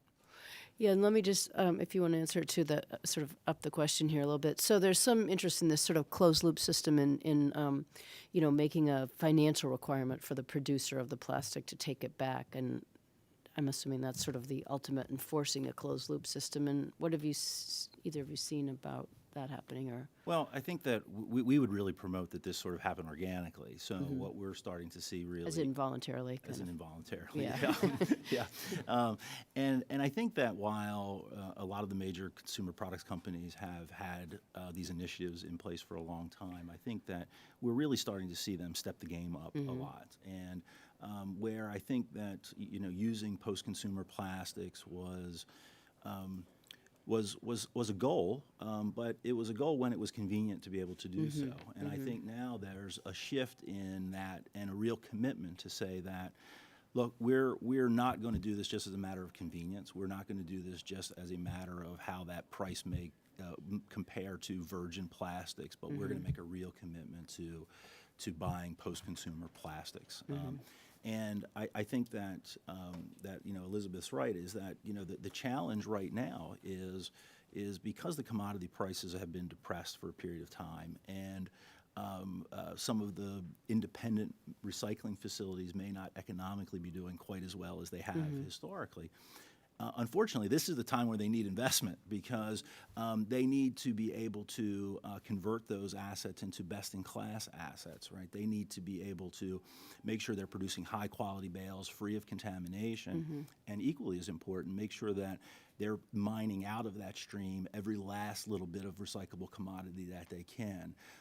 That's a little bit of the void that we fill. That's a little bit of the beverage fund that we've done jointly with. So presumably, beverage companies in particular are seeing sort of the writing on the wall here, whether it's they don't want to be involved in a future system where they have a financial responsibility, and the sooner that they kind of make advancements here, the less likely there will be a change in the system. And also there's a consumer interest in it. It's obviously a market advantage if you can say, look at this, we're taking back every bottle, you don't have to worry about us. Exactly what I was going to say, is that I think that these consumer products companies realize that there is a real consumer pull-through in demand for these type of products. I'm not sure they had a good handle on that a couple of years ago, and we're maybe a little bit hesitant to make that commitment. But I think it's for all the reasons that you mentioned. Threatened restrictions. But I think we're starting to see a real true commitment to that process now. I'm going to run out of time. You can have can I ask another question on the next round? Sure. Thanks. I'll just save this. Stuart? Thank you to all of you. And I, like others, I'm kind of short on time, so I'm going to go very quickly and ask one kind of a strategic question. Daniel, I appreciated your kind of outlining the history here. And by the way, you're not in Utah, but you're close. So if you guys ever want to secede from Nevada, come on over. We'll take you. Everything was going along swimmingly, or at least it was going better in some sense. And when China was willing to take these recyclables that were so contaminated. And then, of course, with the national sword policy, that ended abruptly. My questions are, A, did we see that coming? Had they indicated that they were probably going to do that? And B, is there anyone else, any other nation who's going to step into that void? Is that a partial solution? Is it some other nation who has the low cost of labor and could effectively do that? Or is there any indication that China might re-enter that market? Have they been able to fill the gap of those 16 million tons of recyclables that we were sending them before? Or is this something we're going to have to solve domestically and by ourselves? I'll let you take the majority of that question. But I think that as cities start to look, we're going to have to, it doesn't seem like China has any intention of changing that policy. And so we're going to have to get creative with the way that we take on this challenge now, and trying to find those partners here locally. Hopefully, American companies will start to see the value in recycling and be able to make that make economic sense, and so that we don't have to search for another country to ship it to. And so I think that's kind of where we're at, and I'll let you take the rest. So with China's decision, it shut down about a fifth of our end markets. There's a silver lining in that story, because we had not focused on domestic end markets and developing those fully, because we had China to send it to. And also we had really stopped focusing on contamination issues and making sure we had a high quality stream of recyclables. So I would say that the China decisions made us refocus in those two areas. The recycling system is is loosely connected but highly interdependent. And so it can take some time as events like China happen for investments to kind of trickle their way through the system. So things that we've seen recently, the paper industry, for example, a mature industry, has invested $4.4 billion in domestic capacity. The plastics industry similarly has invested around $400 million. Those facilities, though, take some time to come online, and so the frustrating part is that even though these investments are happening, it can take a while for that to make its way through the cycle and for us to experience better prices. As you know, it all comes down to supply and demand, and the more domestic demand we create, the less we're going to be reliant on countries that could or could not, turn the faucet on or off for our exports. So two comments on that. Number one is, just as from a strategic market perspective, I am surprised that another nation didn't enter into that board. It seemed like they would, but apparently they haven't. But I agree with you, there is a silver lining. In fact, this may be more than a silver lining. This may be an overall net positive for us too. For one thing, we're not shipping it overseas with all the costs associated with that. And just compelling us to address this problem on our own, I think is a positive step forward. And that's the beauty of the markets. Markets adjust and we adjust with it. And I think in many cases, we're going to have a much better outcome focusing on our domestic capability of dealing with it rather than just shipping our trash overseas. That's right. Because we know that they didn't have the same environmental restrictions and ethics that we had in dealing with many of those things. And I think we'll overall do a better and a cleaner job at it than they probably would. Yeah. I would just like to add that, it's important to note that China has not shut down its importation entirely of recyclable commodities. What it is shut down on is its importation of what they determine to be contaminated recyclable commodities. So, and some of that material has shifted to other countries, Malaysia, Taiwan, other Southeast Asian countries. And they also now are starting to put their own restrictions in place, saying you can't ship us the stuff you can't ship to China anymore, right? So everyone else is following suit, and as some of these countries start to develop their own infrastructure for collection of those recyclable commodities in their own country, they're less dependent upon our material. So cities and counties used to have dumps. And as a city council member, we discovered, after I was on the council, we had problems with one of our dumps that had been closed for a while. The city I was on was only 3 square miles. Bigger population, but we were very compact. And so we were paying for that. At the same time, we were trying to get our recycling programs up. And now I watch what's happened in Ramsey County with the cost of recycling. The city used to get a check back for recycling. Now the city's having to pay for recycling. And some of that, I think, goes to what we're talking about other nations. And really, what were they doing, as Mr. Stewart pointed out, with the amount of plastic that was in our ocean, whether it was even made it to the other country to be recycled, remains to be a question I have in my mind with the amount of plastics we're actually seeing in our oceans. So you heard the EPA, and we're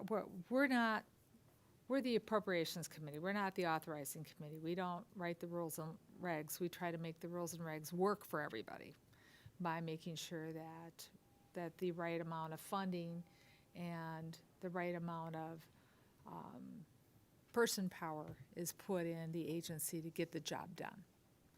So when I hear, and I hear loud and clear what we heard from the EPA today, and Mr. Wrights was correct. He does not have any, you can call it sticks or carrots to give, just accumulates information.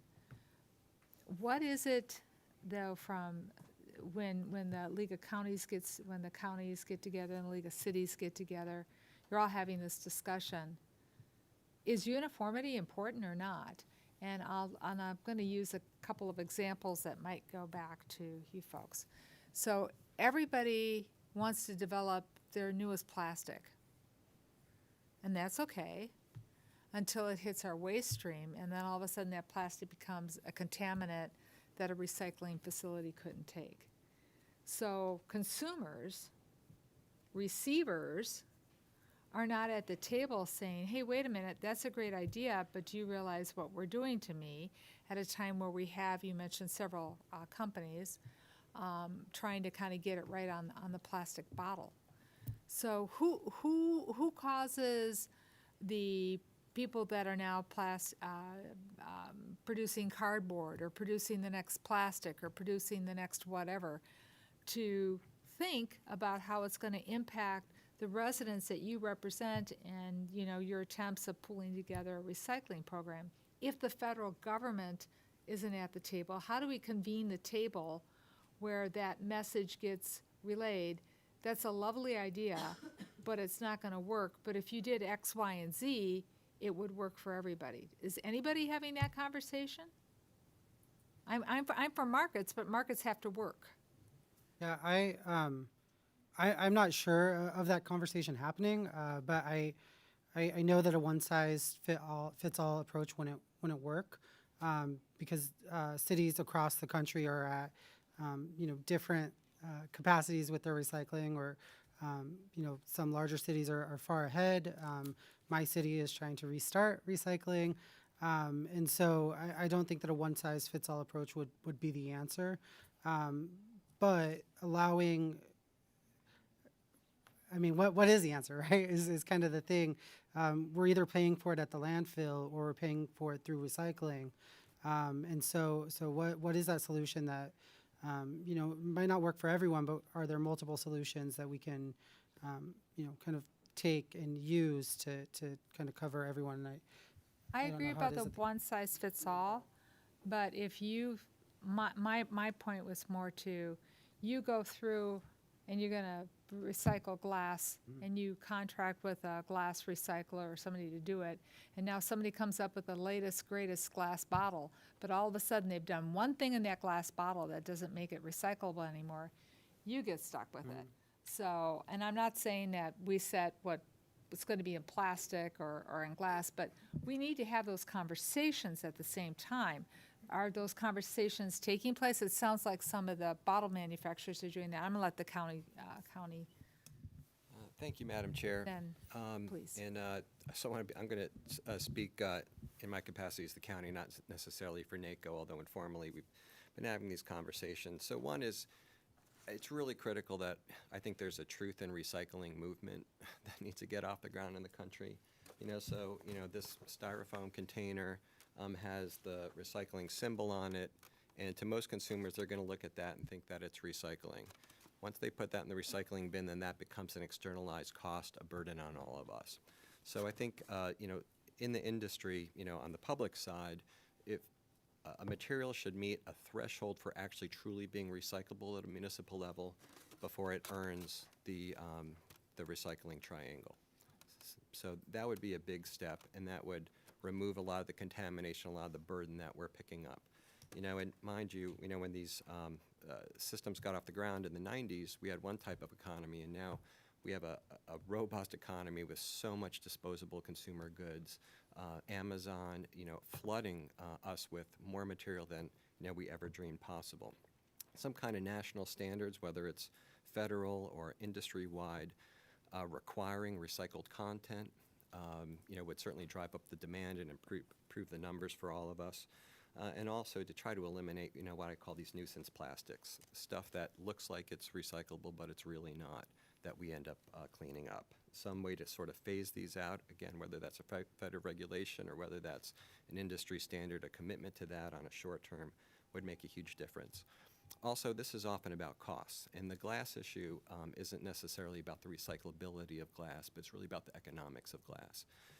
It's a huge economic loser for us, and in our jurisdiction and others, we continue to do it because we believe it's the right thing to do, and it's good for the closed economy and good for sustainability. But other counties and cities that may not have, the ability to subsidize it, make that economic choice. That's understandable. But we can bring the cost down if we innovate. We've been kind of coasting, quite frankly, in this country because we've had the luxury of China buying so much of our material. We have not upped our game. We haven't upped our game at the residential level, and we haven't upped our game at the manufacturer level. And we've been taking on all these externalized costs. Also, our systems, as several have mentioned, are very outdated. So we've done an analysis, and your number was pretty close, Michael, for us. For us, it's $75 to process recycling of any kind. Any material that's more than $75 a ton, we're in the black. But we're on a super old system. Based on studies that we've done, if we're able to move to robotics and other technologies, we're able to get that cost around $35. then, we're likely in the black again, if we're getting the right kind of material. So those kind of investments in helping, whether it's low-cost financing or grants for cash-strapped localities to make that infrastructure investment would go a long way to just making the numbers work. That's right. So, when I hear your question, I think about two things, and one is design for recyclability, and the other is infrastructure to handle the materials to be able to effectively sort them. And so, with design guidelines, there's a number of trade associations who are working on design guidelines. The Association of Plastics Recyclers has a design guide for recyclability for plastics that is making sure that as folks are making design decisions, that what they're designing can actually be sorted out in a MRF and recycled. That is not wishful thinking. And so I know what a MRF is, but other people. Oh, I'm might sorry. Using acronyms, a material recovery facility. So where your recyclables go to get sorted out so that they can be sold as a commodity. And so, we think that those types of innovations, I know the American Forestry and Paper Association and Aluminum Association are also working on design guidelines. So I think this is a really good step forward so that we have consistency as folks are making design decisions to make sure that the products that they're producing actually are recyclable. The other part's infrastructure. And this has been touched on, but the reason that we feel so strongly that investment in infrastructure is needed is because it's one thing to have a product that's recyclable. It's another thing to have a material recovery facility that can handle it, that can actually effectively sort it. And so you've got some MRFs around, some material recovery facilities around the country that have invested, but there's a lot that haven't. And so if you don't have a facility that is keeping pace with product or packaging innovation, then you're going to have problems regardless of whether or not it should be recyclable and those have modernized. Yeah, I guess I would just add to that we do have a voice with a lot of these major consumer products companies, and they are starting to hear our messaging a little bit. And what I think is important to understand is that there are cases where these products are not recyclable. Many of these products that come through a MRF are recyclable. The problem really is that a MRF doesn't have the ability to sort a finite amount, or have the ability to sort an infinite amount of different commodities in a profitable way.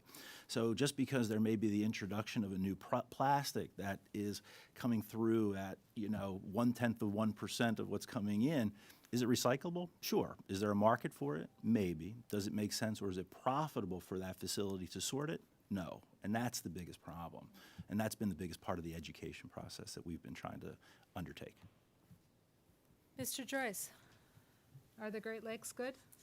The Great Lakes are great. Sorry, you handed me that one. Thank you, and I apologize for being late. I'm going to sort of bounce around. MRF facilities, are those generally public facilities or privately held facilities? They're both. Okay. So about 80% are private, 19% are public, and I think 1% are nonprofit for residential recycling streams. And you making a point here, I guess I missed it in the presentation, but I started to talk about it in the first time with Assistant Administrator about glass. You would think that every beer bottle, every Coke bottle was all uniform trash that could be dropped in. The numbers on the bottom of those have some significance, at least to those who think they're doing the recycling, by putting those in the recycling bins. You're saying that there's not a market for that, or that they're mislabeled, or did I understand you correctly? Yeah, thank you, Congressman. Both those things are true depending on the commodity. So there's some that are just not economically viable, and some places make the decision to still recycle the material even it's not. So the mason jar was mentioned in the earlier panel. That's technically recyclable, but it's heavy. It costs a lot of money to transport. In some places, just like, hey, we just can't handle it, just can't take it. Then there's other materials that appear to be recyclable, and in this case, it has a little recycling symbol on the bottom, but it's just too hard or inefficient, as Michael was saying earlier, to actually do it. So these are actually contaminants. So what some of us are calling for is just truth in recycling. If it's truly recyclable and economic, that it has the recycling symbol. So you must have a lot of unrecyclable things after the Super Bowl or events like that, where you have 100,000 people in one location, all using red Solo cups? I know. You know, Congressman, we strongly believe that all Americans should drink out of aluminum cans because they're the most valuable beer can delivery device that's on the market. But, yeah, well, we all got to chuckle. I mean, is that where it should be going? You know, is it aluminum a steadier, an easier stream in which we can recycle compared to the plastics or the other things? Yeah, the most profitable are aluminum, and number 1 and number 2 plastics. Numbers 3 through 7 are just not economically viable for most systems, so we do it, but it's a burden. And these 6s are, you know, not any value at all. They're basically trash. So I heard you say before, too, and I think I appreciate the fact glass not having really a place to go. There's no way to reuse glass or recycle it, and it's smashed up and created as another bottle somewhere. That doesn't happen? It does happen. It's expensive because it's so heavy, and then there's you know, the ability to more precisely sort. So clear glass, for example, is worth, according to our numbers last month, $18 a ton. We're able to get for it, but mixed glass, shards that are different colors are about $10 a ton, and our operating costs right now are about $75 a ton. So we lose a lot of money on the material. So yes, technically it is, and it often goes into road aggregates. If it's mixed glass, if it's clear, it can go into, you know, new clear, you know, glass in jars. But it's very tough economically to handle. Yes. I'll just add that recycling of glass is also highly regional. And so if you've got a facility close by that needs the material, you know, there are markets for glass, you know, in demand in those areas. The hard part comes in different parts of the country that may not be located as closely to a facility. So it does vary throughout the country. To the mayor's point, not one size fits every place. Yeah. And I will add, unfortunately, the congressman left, but I know he mentioned and very close to his district, that in his district alone, in Park City, they are able to recycle glass, but down in Salt Lake City, they do not recycle glass. So it's very, 30 miles away, it ranges drastically on what you will and won't recycle, just based on the municipality and their recycling partners. Now, I'll throw it out there, one last one, if I can. I've heard on a number of occasions this trash to energy, whether it's a plastic stream or whether it's all the above there that are tossed in. Do we know of those working anywhere? I've heard a lot of startups, but I haven't yet seen one that actually is motoring anything or creating the energy necessary to move things. Feel free.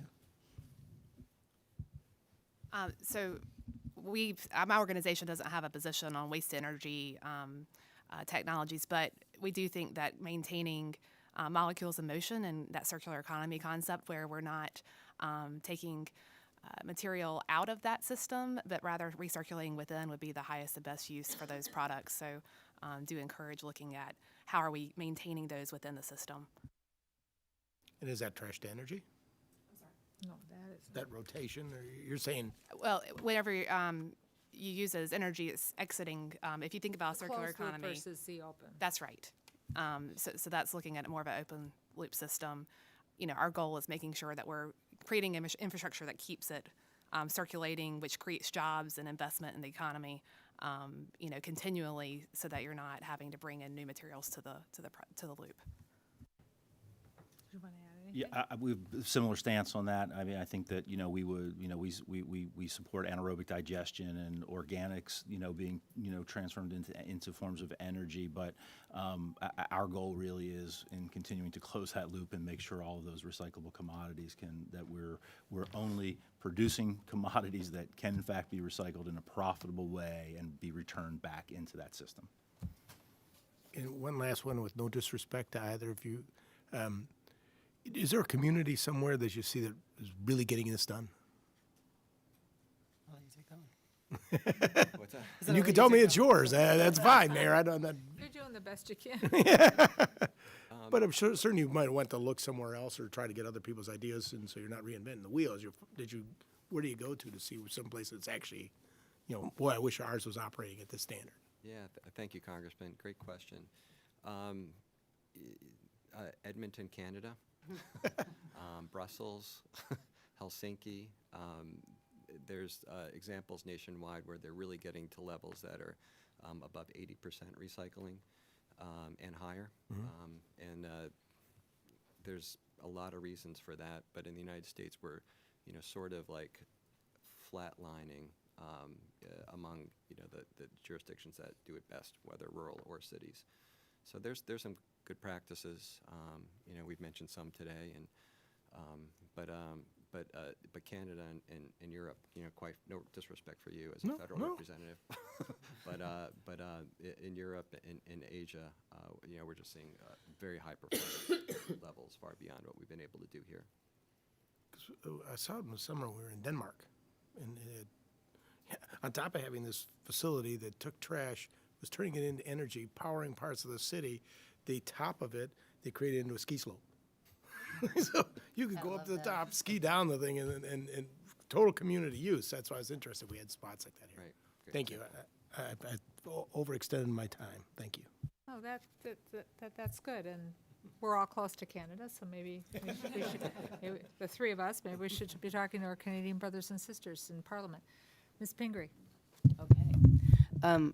I don't want to keep you guys all day, but just a couple more questions. And just to clarify on Mr. Joyce's, there are lots of municipalities or private companies that have trash incinerators that turn them into electricity or something else. So there is a fair amount of, some people are concerned about what comes out of the smokestack, and you've mentioned some issues around, should we really manufacture all these products and then just burn them up? And so that's not necessarily the direction we're interested in moving in terms of recycling and all that. But just as importantly, you talked about it, and this is a hearing on recycling, not food waste, but because I'm really interested in food waste, and we waste about 30% of the food in this country, that's where anaerobic digesters come in, because if you can separate out the food waste, then you can either have a composting facility, which turns it into a nice, nutritious material to put in your soil, or an anaerobic digester. And we have one in Maine that combines manure from a dairy farm with food waste, and it's a big converter of food waste from like big grocery store chains and all that, and it turns it either into electricity or it can go into the natural gas pipeline. And so that seems to have a lot of opportunity and growth. Not to be a nerd about it, but I am kind of a nerd about these things. But anyway, just a couple more questions to throw in, because you guys have all done a really great job of covering so many of the points here. But I'm just interested in the Montgomery County, because you guys have this ambitious goal, 2035, zero waste. That's really great. So pretty soon we'll be talking about you like Brussels or some other, great place. How are you handling food waste? And do you have any... does Montgomery County also work on the, sort of supply side? Do you have any restrictions on styrofoam packagings or single-use plastics? And then for anybody who wants to take it, so there's the recycled plastic bottle, but then a lot of companies are interested in these compostable bottles, and that's sort of growing. So how do people handle, the compostable plastics or other supplies like that, and is that a complicated thing? So go ahead and just, for whatever you want to answer there. Yeah, of course. Thank you so much. That's a great question. So in this region, we're really lucky. There's a large industrial-scale composting facility in Prince George's County, probably about 20 miles from here. And there's a little bit of a regional solution. So Montgomery, we have compost food pickup in a number of our municipalities and communities. And we've also have a target of 4,000 tons from big generators. So food distribution, supermarkets, schools, to bring to that facility. So, we're stepping it up a little bit, and, I'm very familiar with the Prince George's project, but in both counties, we work together, and by creating the food compost, we mix it with leaves and curbside yard trim, and we create a product called Leaf Grow Gold, which is sold retail. Great. And it's purchased by the architect of the Capitol, White House, among other places, and we collect food scraps from several agencies, and we find that the numbers work. There's a lot of value in the food. So that's the way to go, and surprisingly, Congresswoman, there's a lot of demand from the public. It's surprising. Curbside pickup is a big Curbside thing, pickup. yeah. So there's a lot of value in that waste stream. And also when it goes into landfills, in that environment, it creates methane, which is a super potent greenhouse gas, that we have to become more responsible for. Then you asked a question about, what I call nuisance materials, but styrofoam and product bans. So 3 years ago, Montgomery, Prince George's County, and Washington, D.C. together on the same day introduced a styrofoam ban, a ban on expanded polystyrene. There's some exceptions and waivers in certain circumstances. So that made a big difference. We've immediately saw less styrofoam in our waterways. We also have a lot of responsibilities under the Clean Water Act to control trash. Plastic straws are next. There's a ban in D.C. and Montgomery and Prince George's are very close to having our own. And even though some straws may be recyclable, you can't tell, and they're a nuisance material that easily gets into the environment and ends up in the waterways, as you all were talking about earlier.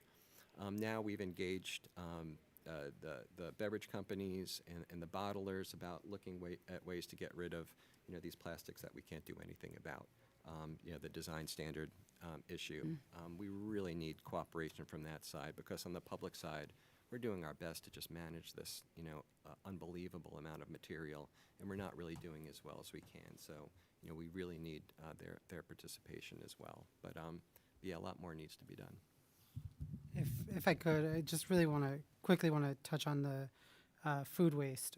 So I briefly mentioned our recycling program in the past, and that was actually a compost program. And we set that up in the 2000s, trying to be a leader on managing food waste. And one of the major problems that we ran into was folks improperly sorting their own materials. We had a very high demand for the compost that came out of it, but unfortunately there was a lot of glass. And so we could have probably done better at public education to make sure that folks knew not to throw their glass in the recycling bins. Given our proximity to the Salt Lake City area, gaming is a major industry in our community, and the casinos and hotels were trying their best, but still a lot of glass bottles ended up in their recycling. And so that was a major barrier, and I think that's a major barrier for a lot of other folks, is getting people to properly dispose of those items. And then also just to touch on the styrofoam and unrecyclable plastics, in Nevada at least, we're facing a lot of preemption at the state level, where cities and municipalities aren't able to impose those bans. I know that there's definitely an appetite. It's something that members of my own council have talked about several times, trying to figure out a way to work around the state preemption. So I think that state preemption is something that we have to tackle before we're able to limit those uses and be able to be more mindful of the products that we're using. Clearly, we need a federal preemption of the state preemption. Yes, that's what I was Foil hinting at. them. I'll answer your second question about the compostable plastics. And you asked if it complicates things, and in short, yes. If you think about when compostable plastics are degrade more easily, get into the recycling stream, it can affect the future uses of that material. And picture if you have a toothbrush that's made out of recycled plastic that has a fair bit of biodegradable or compostable material in it, could break off. There's all kinds of problems that result in that. My home state of North Carolina actually passed a law saying that you couldn't put the recyclable symbol on the compostable, to try to keep it out of residential recycling streams, but it's hard. Education is really important, and I think the mayor was hitting that point well. Whenever you've got to really educate folks on what goes where, and then that further complicates matters when you've got two things that look identical. One's compostable, one's typical plastic. It can cause problems. Yeah, I would just add to that some compostable products that are being introduced, what you have to be aware of is that some of those compostable products create a similar problem in the compost stream as some tough-to-recycle plastics do, in that those compostable products may not compost at the same rate as other organic materials. So people, obviously would not want in their compost to see a fork or knife or something in their compost products. So those are some of the challenges that are being worked on in these compostable products. Things have to compost at a similar rate. Right. Thanks, Madam Chair. For all. Well, thank you. This has been very enlightening and very helpful. As I said earlier, we're not the authorizing committee, we're the appropriations committee, but we want to make sure we get things right when we're appropriating, and the EPA is working towards creating opportunity to do their education, infrastructure, measurements, and manufacturing. And that means that we have to put the tools in their toolbox in order to do that. But they also have to be working with you and taking in your feedback from everything from a small town that's important to the economy in this country just as much as, you know, the city that I represent in St. Paul, just very different ways. And making sure that those taxpayers, both in Nevada and Minnesota, Maine and Ohio, aren't paying for cleanup and degradation to our environment that we could have prevented from happening, because none of us want that, because EPA also is in charge of landfills, protecting our land, our air, and our water. So we're all in this together. And so as EPA is moving forward, we might periodically kind of just check in with you and say, hey, how's it going? Do they have the tools that they need? Because we have a role in making sure that they can get their job done when they're talking about it. I kind of heard you talk about some prioritization that the EPA might want to be looking at. And, you know, if we're convening things at a national level and there's manufacturers out there that want to get it right or want to learn how to do it right or create the market to get it right, we have a whole of government to be looking at how we can be a partner in that. So I want to thank you so much for your testimony, for answering our questions, for being here, and especially our partners. I don't look at this is the way I look at government. We're all on the same freeway, we're just in different lanes. I'm not in a faster lane, I'm not in a slower lane, and sometimes local government turns off, it's not part of theirs, and sometimes they're merging back in because it is.